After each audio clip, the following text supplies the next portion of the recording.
Hola, buenos días. Damos gracias al Señor de poder comenzar con este estudio de la primera carta de Pedro. Es importante ver cómo comienza este primer versículo de Pedro y les desafío a que la lean esta semana varias veces la carta de Pedro porque son 5 capítulos nada más y así vamos teniendo contacto con lo que Dios nos va diciendo en su palabra y vamos entendiendo y vamos abriendo nuestra mente a lo que Dios quiere enseñarnos a través de esta carta. Es una carta muy especial.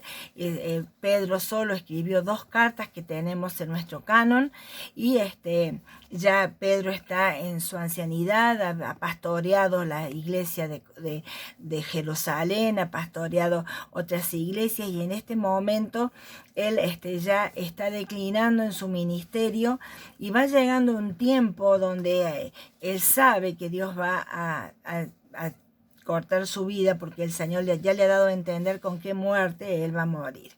Y entonces escribe esta carta. Y desde el primer versículo de la carta nos va a decir que Pedro, apóstol de Jesucristo. Él se presenta como Pedro, el apóstol de Jesucristo. O sea que no quedan dudas de que Pedro es el escritor de esta carta.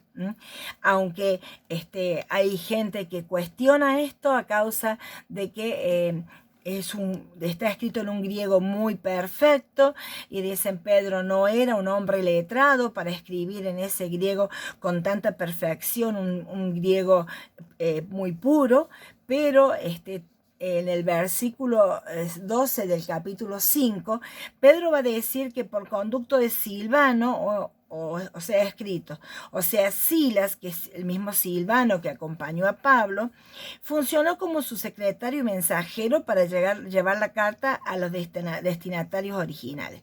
O sea, Silas le ayudó como secretario, quizás Silas fue ayudándole en el trabajo de la gramática, pero esta es una carta que del Señor y el Espíritu Santo nos ha querido dejar.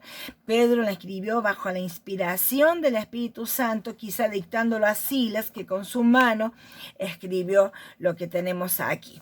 Ahora, ¿cómo conoció Pedro a Jesús? En Juan 1:40 nos va a decir que Andrés, hermano de Simón Pedro, era uno de los 2 que al oír a Juan habían seguido a Jesús. Andrés encontró primero a su hermano Simón y le dijo: hemos encontrado al Mesías, es decir, el Cristo. Luego lo llevó a Jesús, quien mirándolo fijamente le dijo: tú eres Simón, hijo de Juan, serás llamado Cefas, es decir, Pedro. Jesús le da el nombre de Cefas, Pedro. Entonces, Andrés era un discípulo de Juan el Bautista. Cuando estaba Andrés con Juan, Jesús andaba por ahí y Juan el Bautista dijo: he aquí el Cordero de Dios que quita el pecado del mundo. Ahí este discípulo de Juan, que era Andrés, dijo: entonces él es el Mesías. Y lo siguieron para saber dónde moraba. Entonces, cuando se encuentra con Pedro, le dice: Pedro, hemos encontrado al Mesías. Y entonces Pedro dice: ¿dónde vamos? Y lo llevó a Jesús, y Jesús, al verle, inmediatamente le dice: tú eres Simón, pero vas a ser llamado Cefas o Pedro. Estas 2 palabras, ya sea Cefas o Pedro, significa roca pequeña, o sea, de la palabra Petros.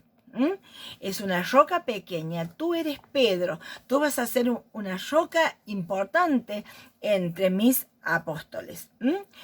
Luego, entonces, Jesús, cuando Juan es encarcelado, Jesús comienza su ministerio y estaba Jesús caminando por el mar de Galilea y vio a estos 12 hermanos que estaban echando la red al lago, pues eran pescadores.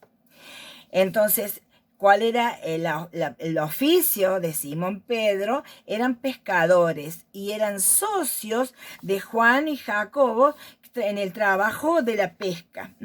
Ellos tenían una barca y estaban haciendo la tarea de pescar. Y el Señor les dice: vengan, síganme. y los haré pescadores de hombres. El Señor les dice, vengan, yo los voy a hacer pescadores de hombres.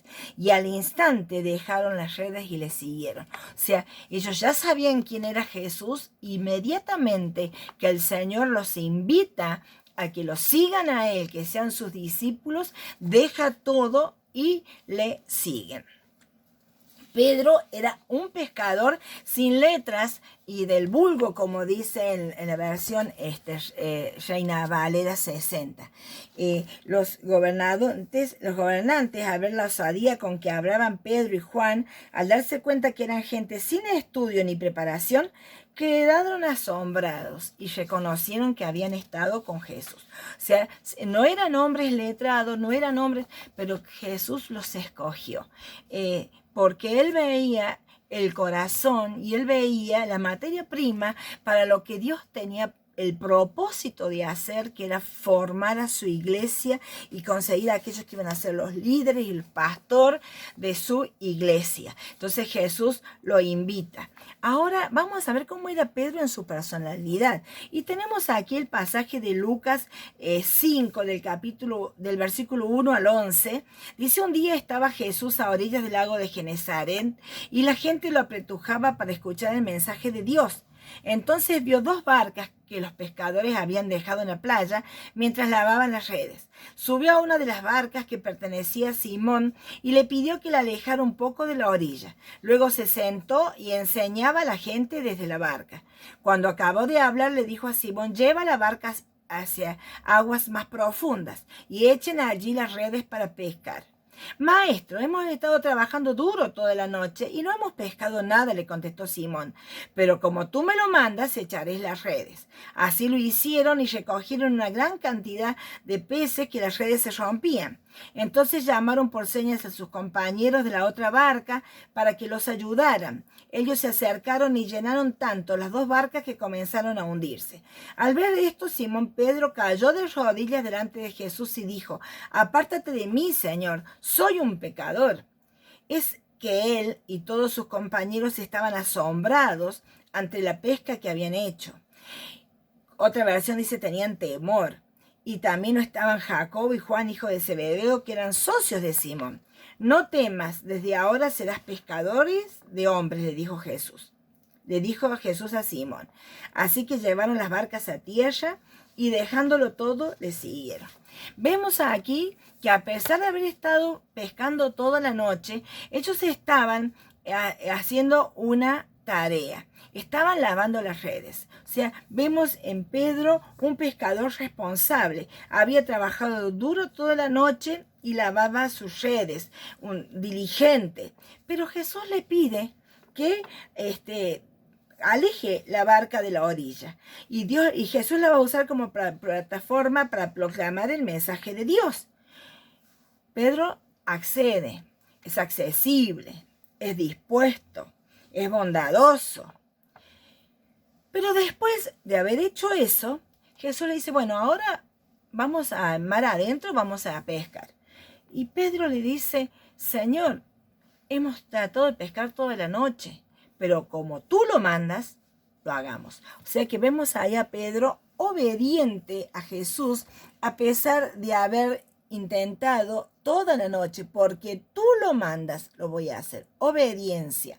Y cae de rodillas ante Jesús cuando ve el milagro de la cantidad de peces y él se da cuenta que es pecador y dice, aléjate de mí, Señor, soy hombre pecador. O sea, al ver el milagro reconoce en Jesús el Dios Todopoderoso, Santo, que aún los peces le hacen caso, que está por encima de su humanidad, temeroso, y entonces es temeroso reconociendo su divinidad. Vemos estas características de Pedro, y esto lo vamos a ver a lo largo de todo el Nuevo Testamento, estas características. Ahora, ¿cuál es el estado civil de Pedro?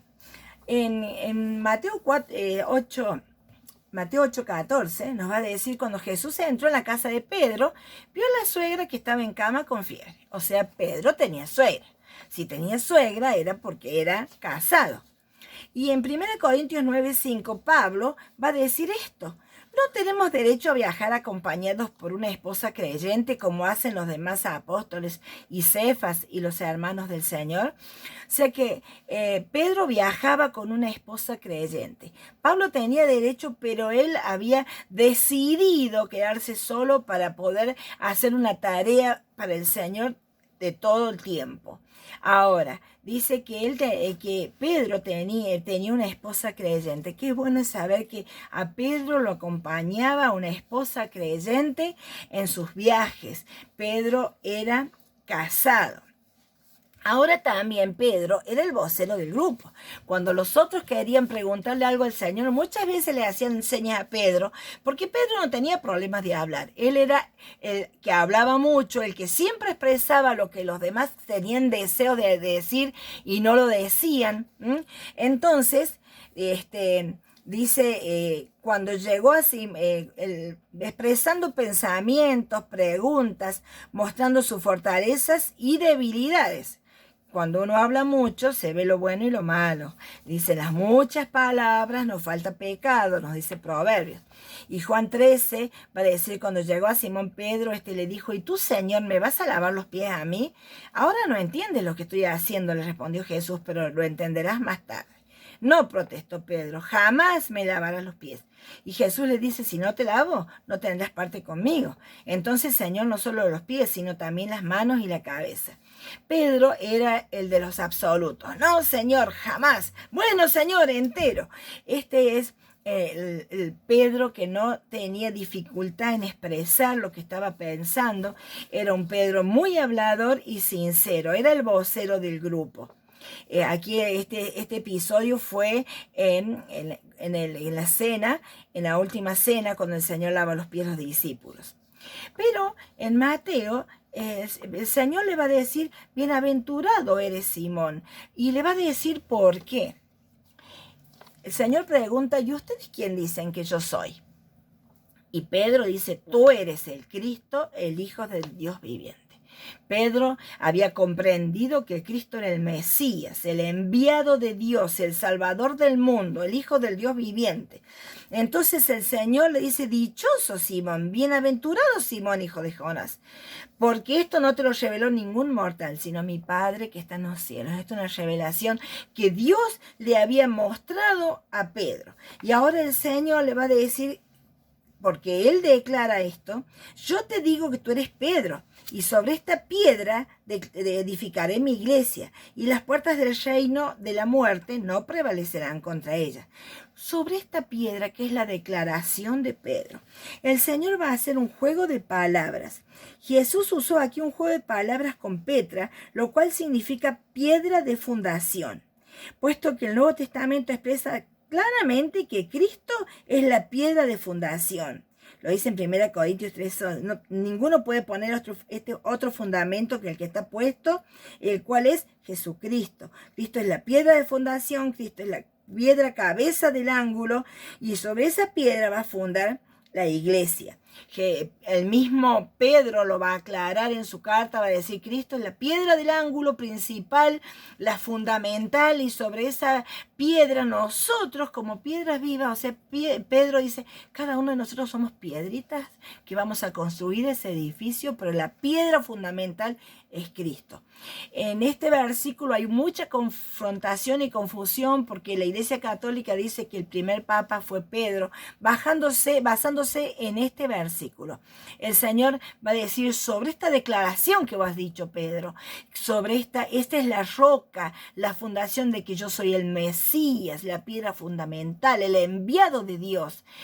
Y sobre esa declaración la iglesia va a estar fundada, sobre ese Salvador, y la muerte ni el Hades van a prevalecer contra ella. Vemos a veces una iglesia débil, pero qué hermoso es saber que ni la muerte ni el Hades van a prevalecer contra la iglesia, porque es Cristo el fundador y el que sostiene esa iglesia. Y en el versículo 19 dice, te daré las llaves de los cielos. y del reino de los cielos. Todo lo que ates en la tierra quedará atado en el cielo, y todo lo que desates en la tierra quedará desatado en el cielo. Esta palabra atar y desatar se está refiriendo a perdón.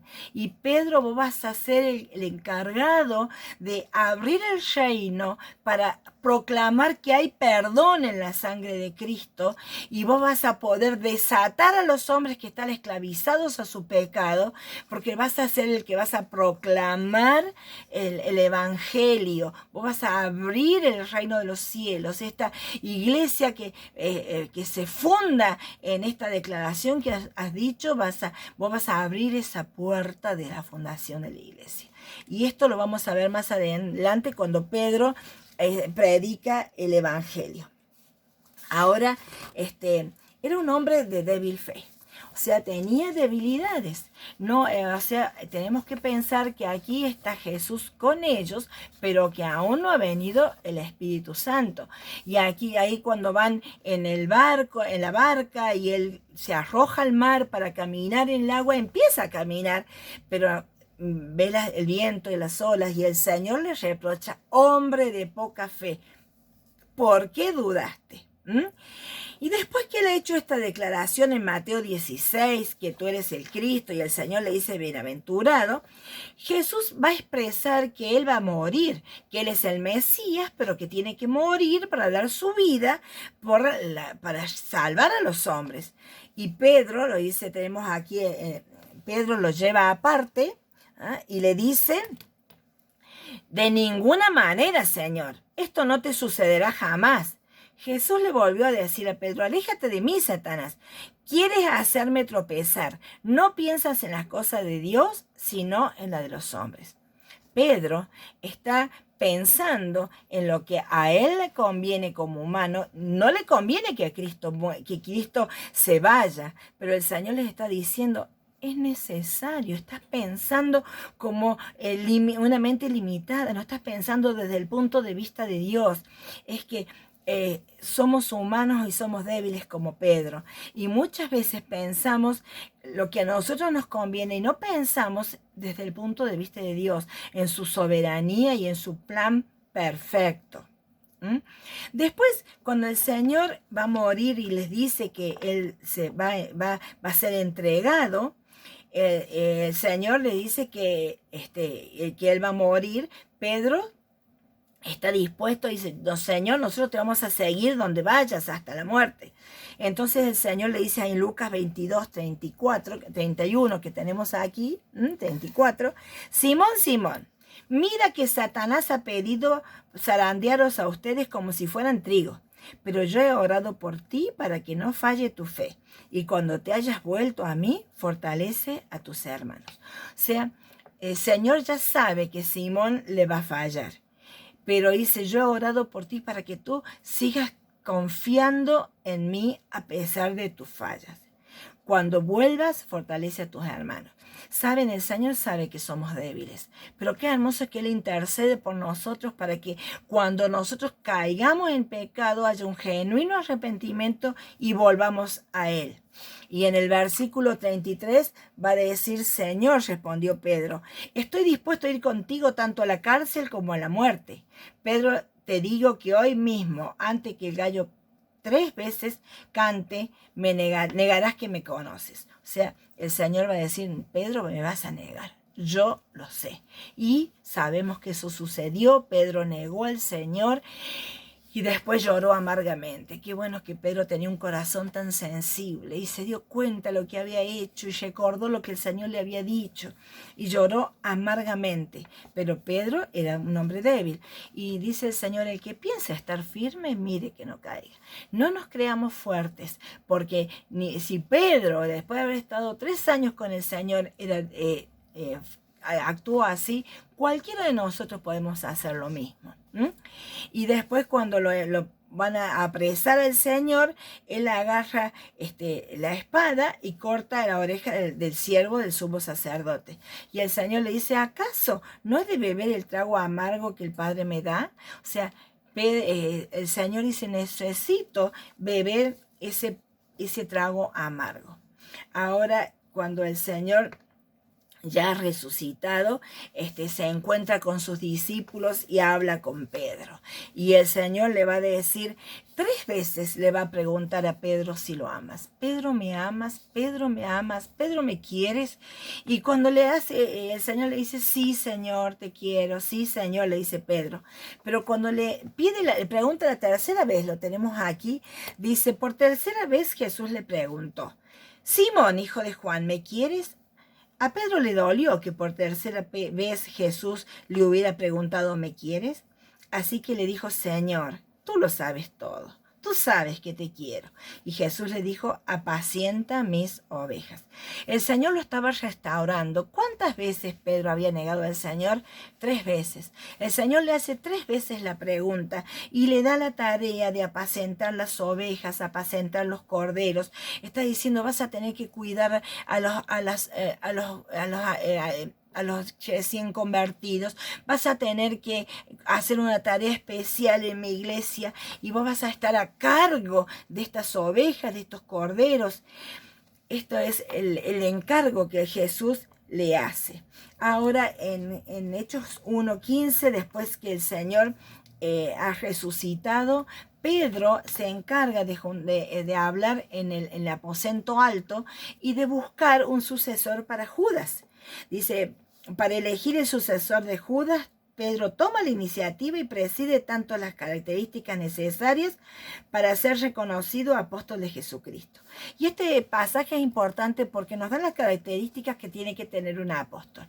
Dice, un apóstol es preciso que esté con nosotros un testigo de la resurrección. O sea, tenía que ser un testigo de la resurrección de Cristo. Tenía que ser una persona que hubiera estado todo el tiempo con Jesús, el tiempo que Jesús vivió entre ellos, andando con Jesús.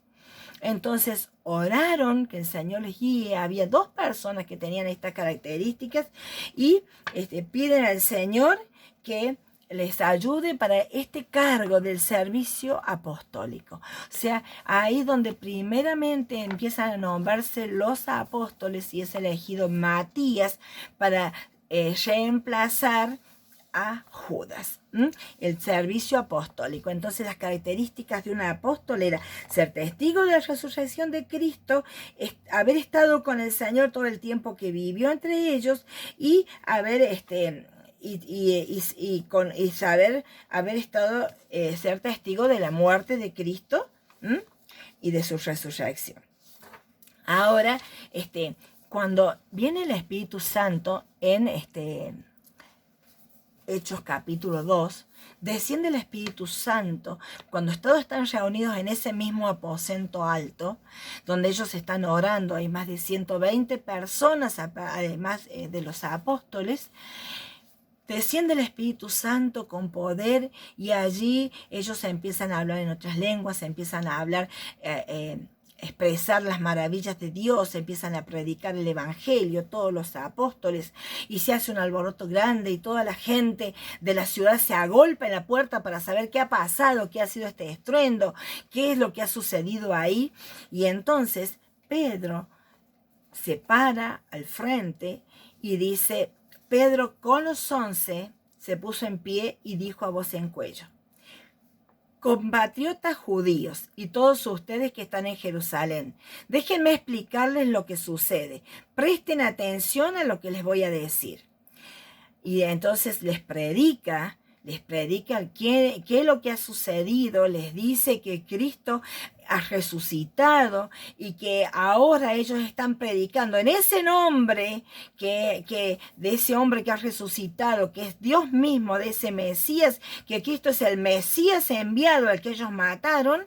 Ahora ustedes tienen que arrepentirse de sus pecados. Arrepiéntanse y bautícese cada uno de ustedes en el nombre de Jesucristo para perdón de sus pecados, le contestó Pedro, y recibirán el don del Espíritu Santo. Así que pues los que recibieron su mensaje fueron bautizados, y aquel día en la primera predicación de Pedro se unieron a la iglesia aproximadamente 3.000 personas. En la segunda predicación de Pedro se unen más de 5.000 personas y el Evangelio comienza a crecer. Estas personas han conocido a Cristo quizá personalmente, algunos, otros no, pero ahora ellos están abriendo la puerta al Señor Jesucristo. El Espíritu Santo empezó a obrar haciendo esta tarea. Sabemos que el Señor les dijo, cuando venga el Espíritu Santo van a tener poder y van a ser mis testigos y van a recordar todo lo que yo les he dicho, porque el Espíritu Santo les recordará. El Espíritu Santo convencerá al mundo de pecado. Y ahora Pedro predica y está viendo el obrar del Espíritu, tocando los corazones de estas personas, convirtiendo a las personas, haciendo que las personas abran el corazón a Cristo, y empieza esta maravilla de quedar anonadados viendo la gracia y el poder del Espíritu Santo, obrando, salvando tantas personas. Y Pedro es el encargado de abrir esta puerta. Acuérdense que Cristo le había dado las llaves. Él tiene las llaves de la gracia, las llaves del Evangelio por la fe en Cristo. Y Él predica y se convierten. Está diciendo Pedro, el camino ya lo abrió Cristo. Y ahora comienza a formarse la iglesia con este grupo de personas. Y ya se reúnen en los primeros capítulos. De hecho, enseguida nomás tenemos una reunión de muchísimos cristianos. Ahora el Señor le va a dar una visión a Pedro y lo va a mandar que predique en la casa de Cornelio en Cesarea. Y el Señor le va a decir que no llame inmundo lo que él ha limpiado. Cuando Pedro llega a la casa de Cornelio y dice, el Señor me ha dicho que te mande a buscar porque tú tienes un mensaje para darnos a nosotros. Pedro queda admirado, porque estos no son judíos. Él hasta ahora predicaba a judíos. Entonces, Pedro tomó la palabra, vamos a Hechos 10:34, y dijo, ahora comprendo que en verdad Dios no hace acepción de personas. No hay favoritismos para con Dios. Dios no tiene hijos favoritos de los judíos. La salvación de Cristo es para todo aquel que cree, al judío primeramente, pero también a los gentiles, también a los griegos. Jesús dijo, de tal manera amó Dios al mundo que ha dado su Hijo para que todo aquel que en él crea, la salvación es para todo el mundo. Pero esto los primeros apóstoles no lo habían entendido. Así que aquí Pedro abre la puerta del Evangelio también a los gentiles. Entonces, y quedan anonadados de que, también el Espíritu Santo haya sido derramado sobre los gentiles. Ahora, en Gálatas 2:9 nos dice que Pablo va a comentar esto, que él fue a Jerusalén y quienes los encomendaron a ellos para que vayan a los gentiles. ¿Quiénes? Aquellos que eran considerados columnas, Jacobo, Pedro y Juan. O sea, Jacobo, Pedro y Juan eran considerados columnas de la iglesia primitiva. Eran columnas, eran los más importantes, eran donde se apoyaba toda esa iglesia, aunque Cristo era la piedra fundamental, acuérdense, ¿no? Piedra fundamental. Cuando Pedro tiene que defenderse allí en el delante en el concilio con aquellos que lo han puesto presos, Pedro tiene una valentía tremenda. Pedro y Juan dice, ¿es justo delante de Dios obedecerles a ustedes antes que obedecerles a Dios? Juzguen ustedes mismos. Nosotros no podemos dejar de hablar lo que hemos visto y oído. Le dijeron, no hablen más de Jesús, no hablen más. Pero ellos, con valor, a pesar de haber sido azotados, no hablaron, no dejaron de hablar lo que el Señor les había dado. Es más, salieron con gozo, habiendo sido tenidos por dignos de sufrir por el Evangelio.